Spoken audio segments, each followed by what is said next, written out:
Well, Kris, we're so happy to have you on our campus today. Thank you so much for coming. I want to take a moment and ask you a few questions about your time in Mali and writing the book. So my first question is, what do you remember was your first impression of Mali when you landed in the 90s? My first impression of Mali when I landed was of families. So there were families walking along the sides of the street and women holding these giant buckets on their heads and donkey carts and goats. So it was of people walking together and actually saying hello to me when I passed in a language I didn't yet understand. So that was nice. Having served, having gone back after Monique's death, what is your lasting impression of Mali? I'm still in touch with Monique's children, who are young adults now. So even though Mali still doesn't always have electricity in small villages or running water, everybody's got a cell phone. And so we're able to stay in touch and in contact that way. To go immerse themselves in sort of another experience and another life in another place.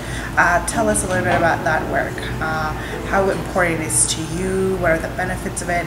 I'm sure you could speak on it for generations, but a little snapshot about how you got into it, why it's so important as well. CIS Abroad, the Center for International Studies, we send mostly college students abroad to study, intern, and do service learning overseas.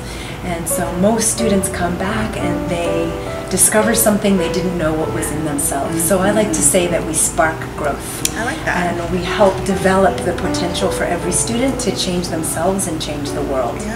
And so we are from in every country, many countries I should say, from South Africa to Greece to Italy.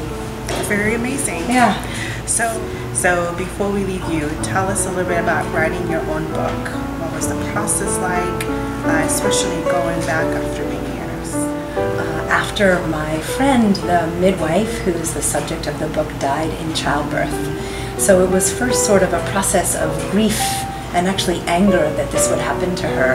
And it turned into a story about her life and the joys that she had and her children and her friends and all the things that I love about the country. So the process was hard because I didn't consider myself a writer, and so I had to learn how to bring a story to life, how to bring her to life, so that readers feel her spirit as I was able to know her. So I feel sad that y'all don't get to meet her, that she wasn't here to write her own story. You have to settle for me. We'll try. It's been a pleasure. She wrote another one. Yes. So what is next for you? What would you like to do next? Well, we just came out with our second book, which is we wrote with a Holocaust survivor, and by we, my husband and I, who I met in the Peace Corps. So beware, ladies, if you go into the Peace Corps. And so I'm really involved in working with this Holocaust survivor. She's a young 88, to tell her story and to get it into high schools.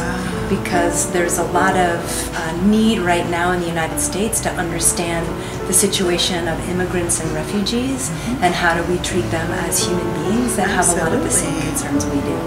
So that's sort of my next big project, to continue to steward that, since it hasn't been out even for a year yet. And then certainly continuing to develop programs at CIS Abroad that meet the needs of students, because they're capable of so much. So anyway, thank you for having me at Mizzou, Nadej. It's been beautiful and wonderful to be here. It was like a retreat. This little gem in the middle of Missouri. It was a retreat. I'm really glad, Jennifer.